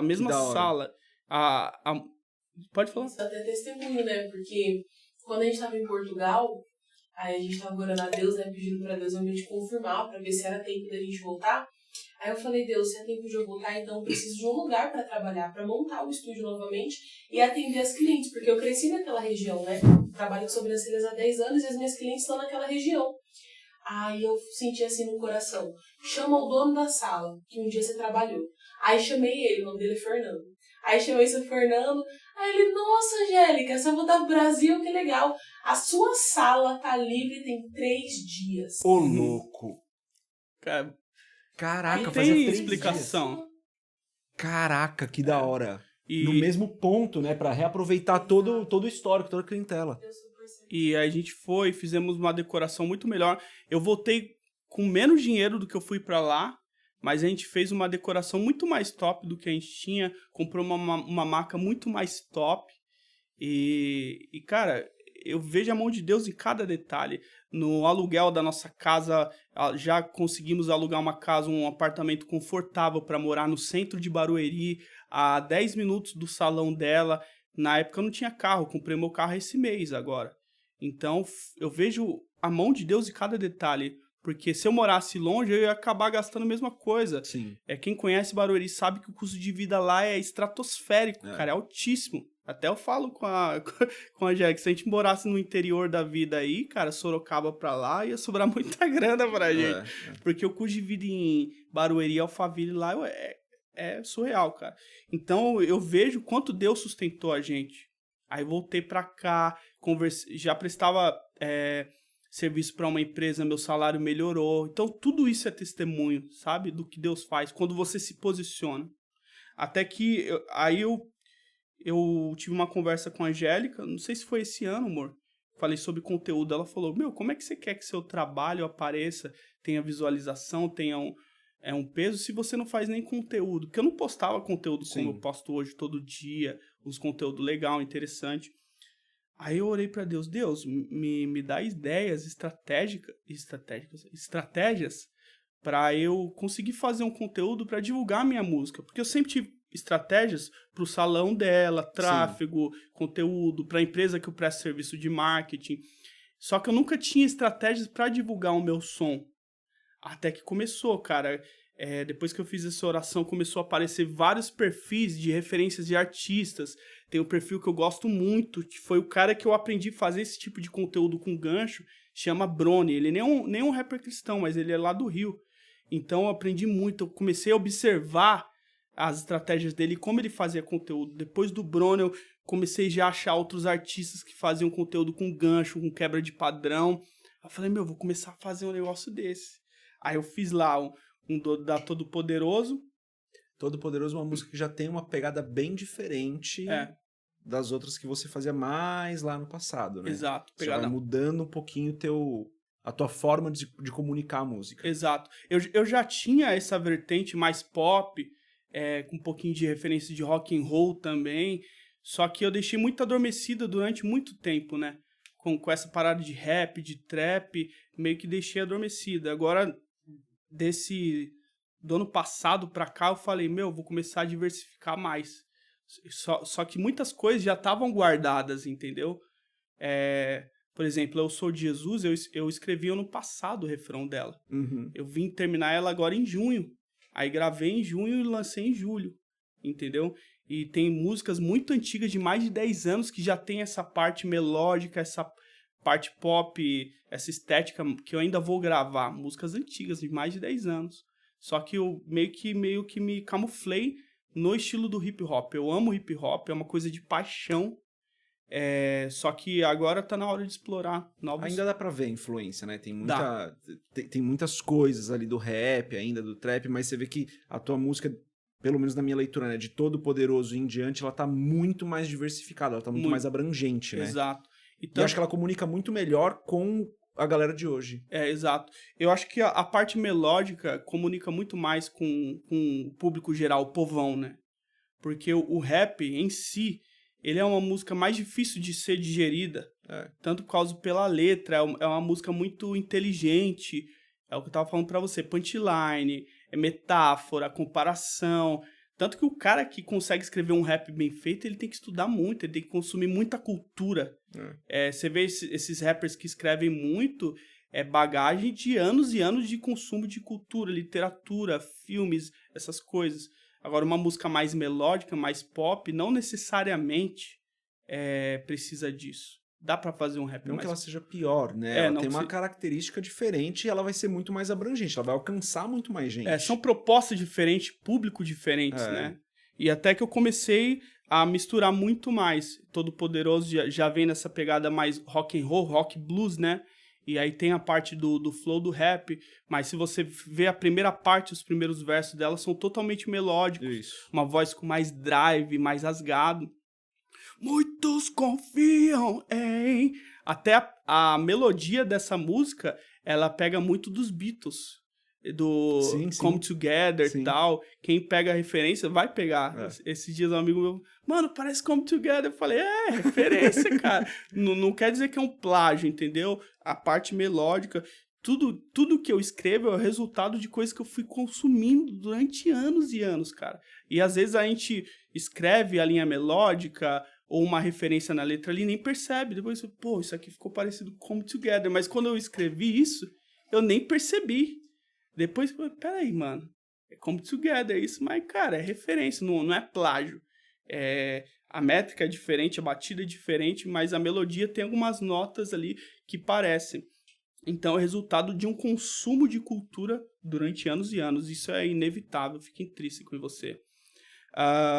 E daí, depois de Todo Poderoso, já nessa outra maneira de se comunicar a música, né? Como você falou, muito mais melódica, diferente, realmente, ainda com uma pegada de uma rima do rap ali, mas já diferente. Depois de Todo Poderoso, você falou, veio então Eu Sou de Jesus. Sim. E essa foi a última. Não, a Liga.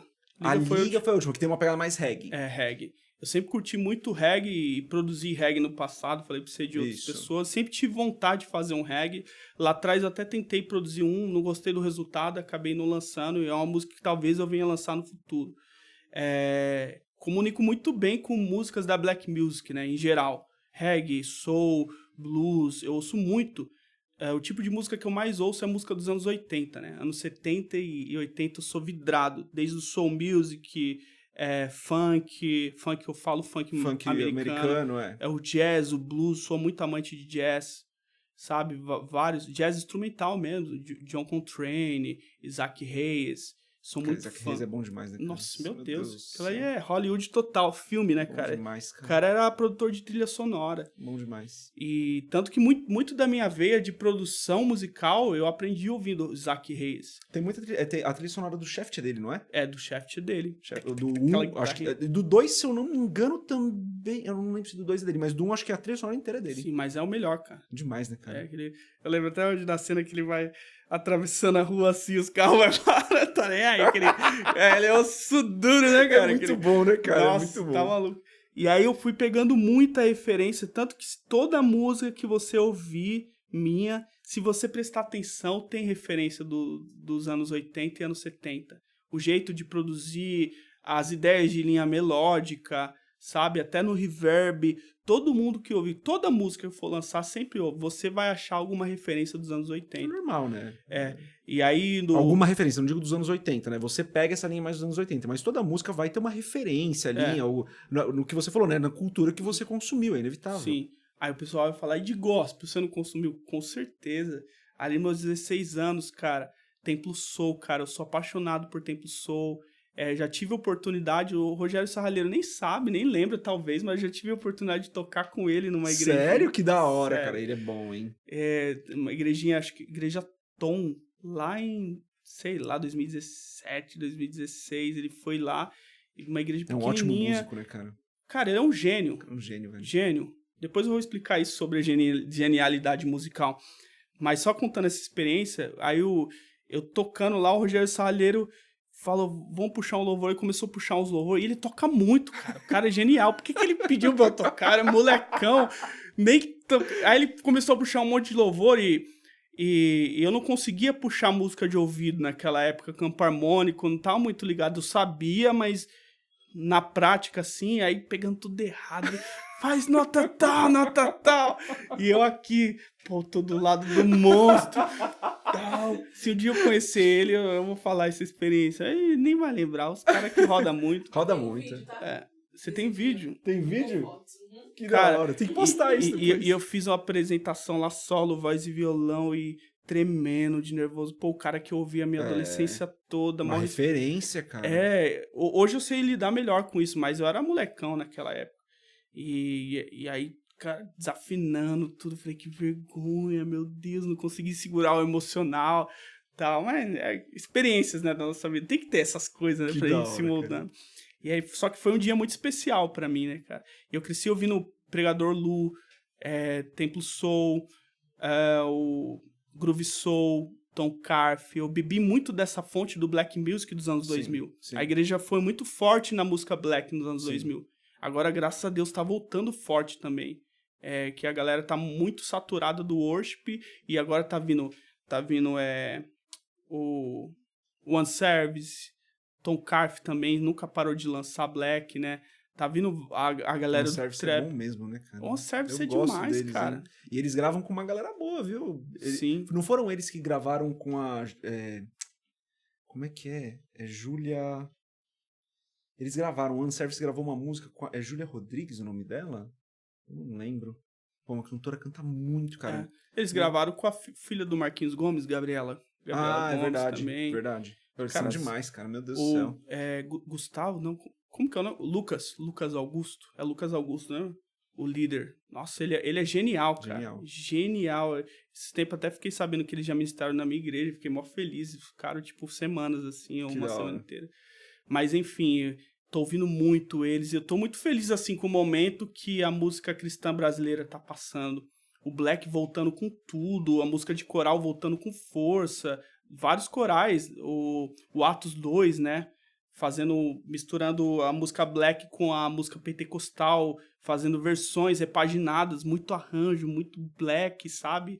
E isso é muito legal, porque conecta o público pentecostal, o público que não é do Black com a música negra, cara. Isso é muito top, eu tô muito feliz com o momento que a gente tá vivendo. Antes da gente falar de próximos lançamentos, eu queria falar de um tema que eu deixei passar, foi falha minha. Cara, dos seus clipes, um que me pegou muito, se eu errar o nome, você me perdoa. Mas é da música Azulado que chama, né? Azulado. Pô, cara, aquele clipe é demais, velho. É muito bom aquele clipe. Você pretende... Fala um pouco desse clipe que eu gostaria de conhecer um pouco mais da história, porque se vocês não assistiram, assistam. Cara, é muito bom o clipe. Se você gosta de cinema num geral, se você gosta de direção cinematográfica num geral, eu gosto, tá, cara?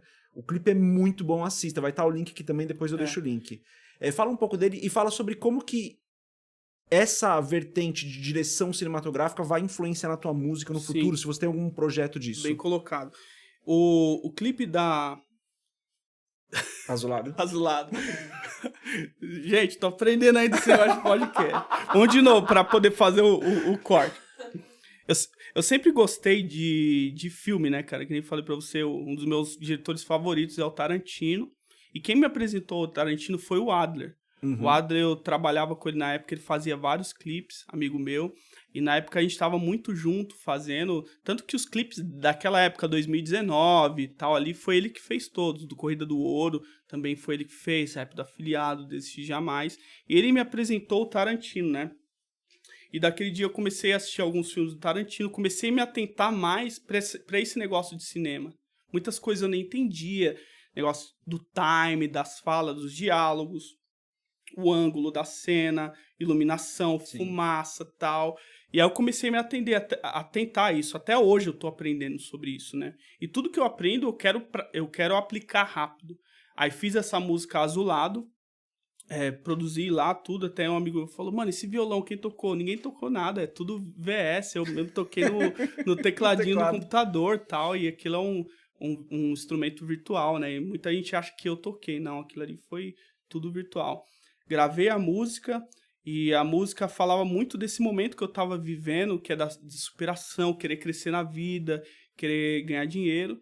E eu consegui, de alguma forma, inserir o evangelho dentro disso também. É Deus que aponta, a estrela que pode brilhar. Foi uma frase que eu ouvi no samba, eu quis inserir na minha música também. No segundo verso, eu falo sobre o meu sonho de ajudar minha mãe, de ajudar o meu pai, comprar uma casa e tal. E aí, bora fazer o clipe, bora. Cara, como é que eu vou fazer esse clipe? É uma música muito profunda, mano. Aí tive a ideia, colocar um moleque que tinha um cunhado dele, não sei se é ainda cunhado dele na época, muito estiloso, cara, cabelão, bonito. Bem estiloso ele. Estilo modelo, né? E aí, bora chamar ele pra participar, bora. Aí foi lá gravar na Coab, onde ele morava. Vamos lá, pega as cenas, vamos montar o storyboard. A gente não tinha o costume de fazer o storyboard, tudo certinho.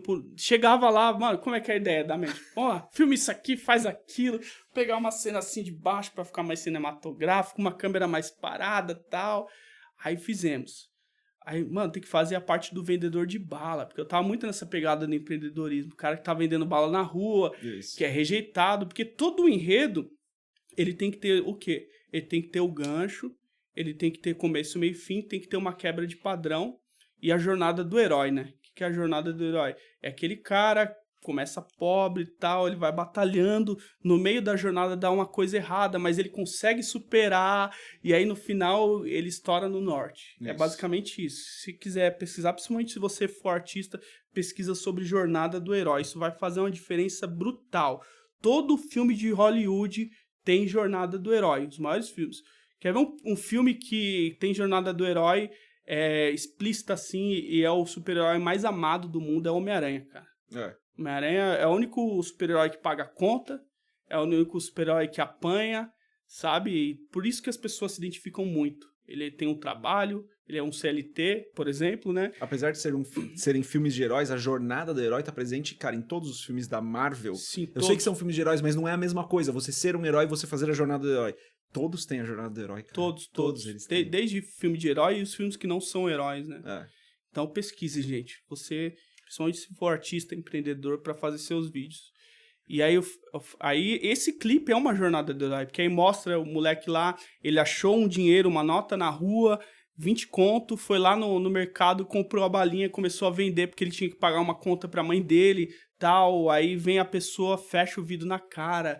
A gente já chegou na hora, o cara tava lá, mano, fecha o vidro aí pra nós filmar, pode filmar seu carro. Aí o cara... Até hoje, cara, meus trabalhos são meio assim, improvisado. O trabalho que eu fiz mais certinho foi o último, foi Eu Sou de Jesus. Isso. Que foi o Thiago, que o Thiago, ele fez todo o storyboard, pôs certinho lá e a gente fez seguindo. Foi o primeiro que eu filmei seguindo a cena. Mas mesmo assim eu sou meio doido, invento algumas coisas ali na hora. Aí te encaixa no meio. E aí ficou o que for, cara. Ficou uma coisa bonita. No final pedimos... Eu nem sei quem é que fala aquele áudio, a mulher que tá falando áudio, filho, não sei o que tal. Até hoje eu não conhecia a pessoa, pra você ter uma ideia. Não sei se é parente dele e tal. Tá lá a voz. E ficou aquilo. Foi áudio de WhatsApp mesmo, que foi mandado. Ficou bem da real. hora. E como que essa questão da direção cinematográfica, da sua veia cinematográfica, vai impactar nas suas produções futuras? Você pretende trazer algo um pouco mais denso? Sim, com certeza. É porque hoje eu não tenho um orçamento, né? Um cash para investir numa produção. Porque eu tenho muita coisa aqui. Qual que é a minha dificuldade? Que eu não consigo fazer... ficar palpável o que eu tenho na minha mente, por falta de recursos financeiros, né? Se eu tivesse já uma gravadora grande, uma Sony Music, uma Universal ali pra injetar, sei lá, 100, 200 mil num videoclipe, Sim. eu conseguiria, cara. Eu gostaria, eu vou conseguir ainda fazer uma coisa nível hollywoodiana, né? É de acordo com o que a gente tiver no momento. Mas sempre, todo o meu trabalho, eu penso como se fosse um filme, né? Tem que ter um começo, meio e fim, tem que ter uma jornada do herói. Tem trabalhos que são músicas que puxam mais pro lado do cinematográfico, tem música que tem mais conteúdo, é mais fácil de fazer. A música que eu vou lançar agora Eu Sou Louco, ela já é mais difícil de fazer isso. Só vai ser gravado num lugar só. Agora eu não posso falar a ideia, mas é uma música que fala sobre a alegria do Senhor, né? Uma coisa mais pop. Mas, mesmo assim... Eu sempre falo pro videomaker, pô, eu quero um ângulo assim. Sim. Por exemplo, câmeras mais paradas, elas dão mais olhar cinematográfico, dão uma impressão. Porque isso tem uma explicação. Antigamente não tinha muita grua, aquele negócio para as pessoas movimentar a câmera, e a câmera não tinha estabilização. Então, se você pegar principalmente filmes dos anos 2000 para trás, a câmera era muito parada, cara. E era gravado em 24 frames. Até hoje os filmes são gravados em 24 frames. E aí os caras gravam até hoje porque se você grava em mais frames, ele tira esse aspecto cinematográfico. Sim. Então, o movimento não fica tão comum, não fica tão fluido. Não, ao contrário, o movimento fica mais fluido. Isso, mas é que ele não fica normal, né? Ele parece... É diferente. Quando você vê a 60 FPS, por exemplo, o movimento que você faz, eu não sei. Pro meu olho é muito diferente, cara. Que nem pra rede social, eu gravo em 60 FPS. Sim. Só que videoclipe normalmente é 24 frames, aí ele dobra o... Eu até esqueci o nome da função pra ele não ficar travado o vídeo. Ai, cara, quem é de vídeo vai saber que vocês têm que dobrar shutter speed. Isso, pra não ficar travado. Isso. Mas na maioria de 24 até 30 frames que grava, né? Aí ele já dá um pouquinho mais de aspecto cinematográfico. Aí tudo depende da lente, do ângulo também. Eu vejo vários videoclipes que a pessoa quer dar uma aparência cinematográfica, mas ela não pensa no ângulo. Por exemplo, eu me inspiro muito nos filmes do Tarantino, e ele tem uns ângulos assim surreal, cara, que você nem imagina. Às vezes você vai filmar aqui, ó, se eu vou pegar você, pega um pouquinho do microfone aqui, já fica um negócio diferente, tá ligado? Fora da curva. O time das cenas também. Eu vejo vários videoclipes, principalmente hoje em dia, que a música é lenta, o começo da música é super lento, só que os cortes super rápido, cara. Take de 2 segundos, 3 segundos e a música mó lentinha. Não, cara. Se a música é lenta, pega um time mais lento. Isso tudo ajuda o videoclipe ficar mais cinematográfico. E eu sempre quero levar isso comigo. Pegar referências. Eu Sou de Jesus teve muita referência do GTA, de Los Angeles. Dona Florinda, que aparece lá me batendo, que no caso é minha mãe, né? Tem o Pastor Tom, que parece com o Eazy-E, que parece com o Raider do GTA. Então, tudo isso, referência que você faz, trazer ali da cultura e põe no seu trabalho que enriquece, né? E a pessoa sempre vai ter essa nostalgia. E esse próximo lançamento qual é? Agora Eu Sou Louco, que é o que eu falei pra você, que fala da alegria do Senhor me contagiou, né? Eu não posso falar ainda como vai ser o clipe, porque vai ser uma coisa muito específica, né? E a gente conseguiu... Deus tá trabalhando de uma forma tremenda. Eu vou lançar pela Trindade também, uma parceria que deu certo. Consegui um lugar muito top de um artista super renomado, assim, na questão de artes plásticas. Eu não posso dar muito detalhe, a língua coça. Vai sair dia 19 tudo. Vai sair dia 19 o clipe. O clipe vai ser gravado agora dia 8 e ele vai ser lançado dia 19, então vai ser uma coisa mais... Junto com a música. Junto com a música. A música eu já subi para as plataformas, né? A Josi da Trindade já subiu tudo. Tá. E a gente tá nesse processo agora, vai ser gravado agora dia 8. Tô correndo atrás das coisas, eu mesmo corro atrás de tudo. Com a ajuda agora da Trindade já fica mais fácil, né? Sim, com certeza. Nossa, 1000 vezes. E... Só que vai ser uma coisa mais tranquila, só que vai ser uma ideia muito doida, cara. Eu vi ninguém fazendo ainda. Então, eu tô numa expectativa a milhão. Não vai ser um clipe como a da Eu Sou de Jesus, com um enredo mais cinematográfico, mas vai ser uma coisa muito maluca, cara. A língua até coça pra falar isso. Eu não posso falar porque é algo muito específico, cara. Não posso. Você, com a Trindade, você pretende... Quer dizer, imagino que sim, mas já tem algum plano de ter um feat, de ter alguma coisa com alguém que já tá lá com eles, já tá no cast deles? Deles lá, ainda não pensei em nada, sabe? Eu tenho vontade muito de fazer feat com a galera do trap, que nem o Victim compartilhou minha música, né? Ah, vou que da contar sobre hora. isso. Sei lá, o Nesk Only, gosto muito do trabalho do Nesk Only. Aí tem os caras que são os gênios, né? Os pioneiros, que é o Pregador Lu, que eu sou fanzaço. Rogério Sarralheiro, tem um sonho. Esses dois, Pregador Lu e Rogério Sarralheiro, é meu sonho ter música com esses caras. Uma realização, assim, de fã mesmo, aprendi com você a fazer um negócio do jeito que eu faço, agora eu tô fazendo com você. Uma coisa de realização pessoal, né? E tem outros músicos que a gente tem um apreço. O Thales Roberto também é uma coisa de realização pessoal. Fé em Deus, um dia eu vou conseguir fazer uma música com ele.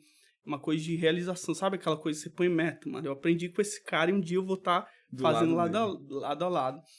E aí essa molecada mais nova, né? Pra trazer essa coisa mais jovem, porque eu tô ouvindo, tô consumindo muito. O som do Nesk Only. O Nesk é muito bom, né, cara? Muito, eu gosto muito da música dele, Ele é muito original, né, cara? Muito legal a música do cara. Eu tenho muito apreço pra artistas que fazem a arte do jeito dele.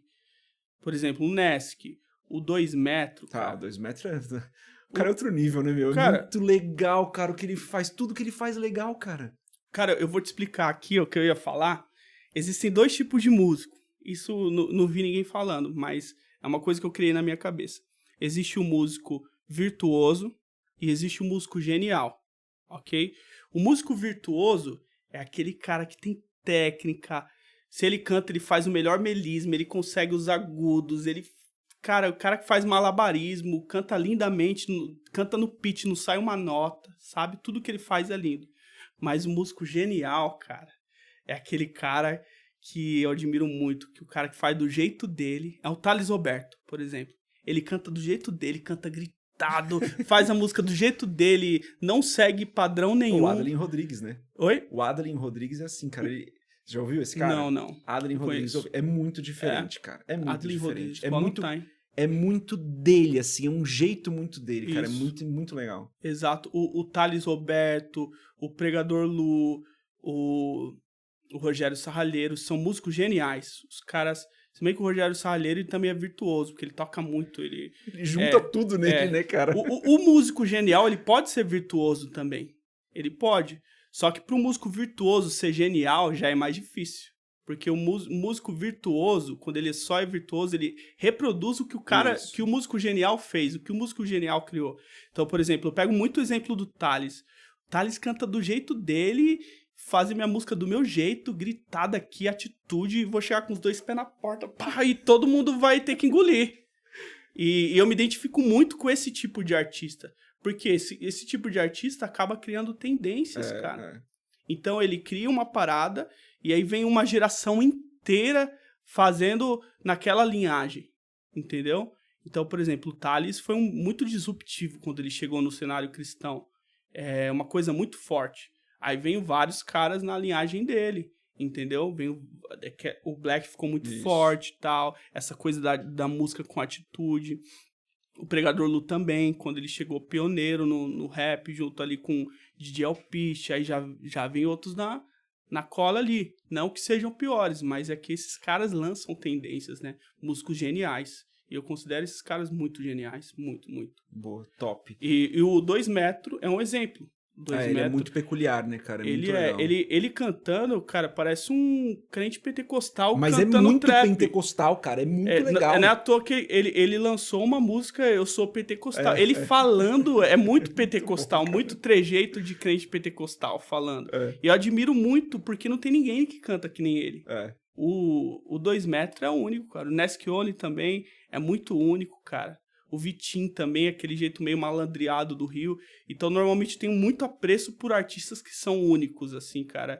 É questão de, pô, vou pôr a música desse cara, eu vou ouvir a playlist dele ou o álbum dele pra estudar mesmo. Pô, por que ele tem esse jeito de cantar? Aí você vai ver a história do cara, quando tem biografia, eu busco saber de onde o cara vem. Por que o 2 metros canta daquele jeito, aquele sotaque, ele é de Minas Gerais. Pô, ele cresceu numa igreja mais pentecostal, assembleiana ali. Por que o pregador Lu canta daquele jeito? O que ele ouviu lá da gringa? É o DMX, é os caras lá de fora. E é assim que a gente vai aprendendo, pegando referência, pegando da raiz do artista. Muito legal. Então você tem um lançamento do clipe agora, dia 19 de setembro, certo? Sim. E qual que é a mensagem que você quer deixar pra galera aqui? O que você quer falar de suas palavras aí, finais, pra galera que assiste esse podcast, não pode deixar de entender. Qual que é a mensagem que você quer deixar pra eles? Cara, primeiro, tem 2 palavras centrais que eu tô levando da minha música hoje. A primeira é identidade, que é você saber quem você é em Jesus Cristo, que é aquela oração que eu fiz pra Deus. Deus, agora, eu não contei detalhes, mas eu fiz, Deus, agora eu sou teu, eu quero cantar pro teu evangelho, eu quero cantar pro teu reino, e nada mais lá fora faz sentido. Então, é o que eu sempre falo pra galera, quando mais nada no mundão faz sentido, cara, cai e mergulha na presença de Deus, nas coisas de Deus. Mesmo que você tenha um trabalho secular, que não seja na obra de Deus, que você ganha vida, seja afinco na tua igreja, né? É o que eu falo, conversando com um colega meu da igreja, e ele faz muita agenda, ele é um ministro de louvor, né? Vai pro Nordeste e tal. Ele falou, Gabriel, tem muito músico cristão que é desigrejado, cara. E é uma realidade que eu não conhecia. Eu falei, mano, como pode? Gente famosa, cara. Gente que tá fazendo milhões de stream, tá ganhando prêmio, tá com gravadora, mas não tem igreja. Você não vê o cara postando um story na igreja dele, não sabe nem pra quem ele presta conta. Então, como é que você vai se encher, sabe? Você vai só edificar, você vai pregar, cantar e não tem um lugar para você voltar a encher. Então isso eu acho que é um pouco de falta de identidade também.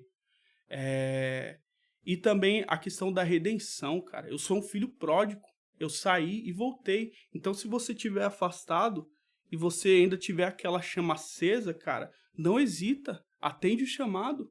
Deus tem grandes coisas para sua vida, mas você só não está vivendo por falta de posicionamento.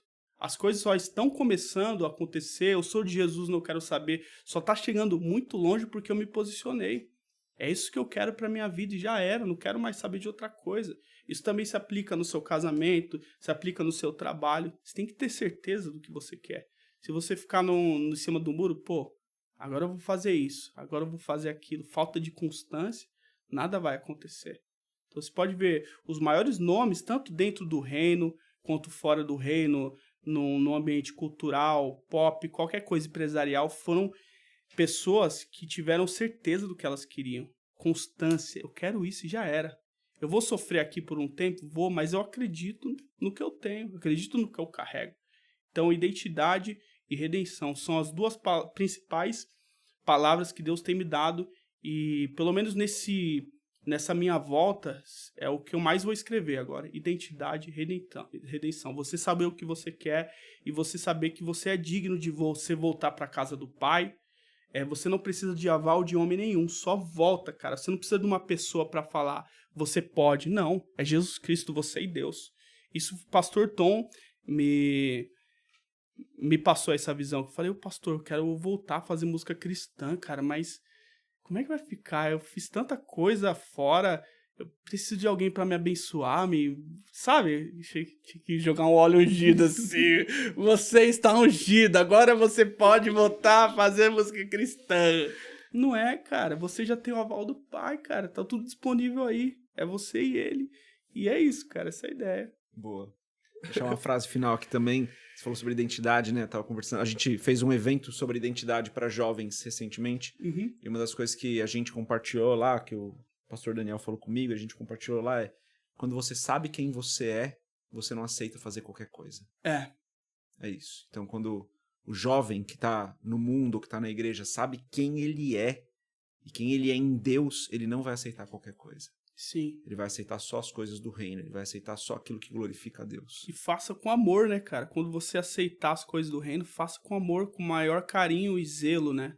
Às vezes eu fico frustrado porque eu ainda não consegui chegar na qualidade que eu quero de videoclipe, talvez, de música, eu tô bem mais avançado, mas tudo é um passo. Eu sou de Jesus, já foi um passo muito grande pra mim, vai vir outra, e a gente vai melhorando a cada dia, mas o que interessa é a gente fazer com amor, cara, e com o máximo de excelência possível, né? É isso. E sempre lembre-se, a nossa luta não é contra carnes, é contra a carne, é contra principados e potestades. Então você já parou pra pensar na dimensão disso, né? É isso. A gente não tá lutando contra quem tá lá fora, ou quem é de denominação contrária, contra uma ideologia, alguma coisa. A gente tá lutando, a nossa luta é no âmbito espiritual, cara. É um negócio muito mais a fundo que se reflete ao nosso... No natural. Ao nosso natural aqui. É isso. Gabriel, cara, obrigado por ter vindo. Mano, glória a Deus. Que Deus abençoe sua jornada, que Deus abençoe Amém. todo o seu trabalho musical, todos os clipes que você fizer, que alcance muita gente. Eu vou falar muito rápido aqui. Quando você falou, né, de vir e tal, daí eu abri, eu sou de Jesus, né? Não lembro se eu abri no Insta, se tinha feito, ou se eu abri no próprio Spotify, e eu tava com a minha filha do lado. E foi engraçado que ela tava ali fazendo vários nada e tal, e daí quando abre a música, ela fez assim, ó. Tipo, ela deu aquela olhada, sabe? Eu falei, ela gostou. É isso, cara, mano. Então criançada. Que muitas pessoas gostem aí dos seus próximos trabalhos, continuem gostando dos seus próximos trabalhos, que alcance cada vez mais pessoas, para que a palavra de Jesus, para que o evangelho do reino chegue a mais pessoas que hoje não se conectam tanto, ou querem um estilo diferente, ou querem uma mensagem envelopada de uma forma diferente com o que você tem feito. Então, glória a Deus pela sua vida. Glória a Deus. Todo dia eu recebo vídeo de pai mandando vídeo de criança. Criança mesmo que faz vídeo de me marca. Eu falei, que maravilha. Eu falei, cara, em breve vou ter que lançar um álbum totalmente infantil, cara. Já é um dos meus planos aí. Em breve vai ter o turma do Rodrigo, alguma coisa que eu vou ter que fazer só pra criançada, né, cara? Que da hora. Glória a Deus. Galera, é isso, ó. Se você não é inscrito no canal do Gabriel Rodrigues, se inscreve. Ó, tá tudo aqui na descrição. Redes sociais dele, Instagram, TikTok. Se você ainda não fez isso ainda, estamos aqui conversando há mó tempão. Se você ainda não fez isso ainda, faz agora. Tá acabando o vídeo. Muito obrigado pra quem ficou até aqui. Se você assistiu um corte e veio pra cá, deixa seu comentário que você veio através dos cortes, tá bom? É isso, ó. Deus abençoe a sua vida. Tamo junto. Deus abençoe. Tamo junto. Ouçam, eu sou de Jesus, não quero saber. E dia 19 tem música nova. Deus abençoe sua vida. Fique firme, hein? Paz.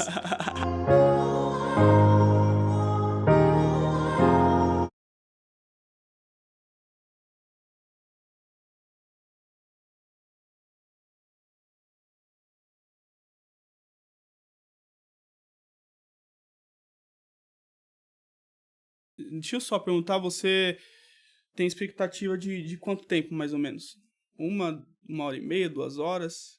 Cara, eu vou falar do que é normal aqui, tá? Para as nossas gravações vai de 1h20 a 1h40. Top. Mas a gente já fez de 2h20, a gente já fez de 1 hora. Kleber foi 2h20. Jesus. Mas teve de 1 hora. Então vou no banheiro de novo. Eu falei que ele não... Avisa só que você tá subindo pras crianças aí. Pode abrir, pode empurrar. Isso. Tô subindo. Quando eu tava perguntando, eu falei... que elas vão ao banheiro.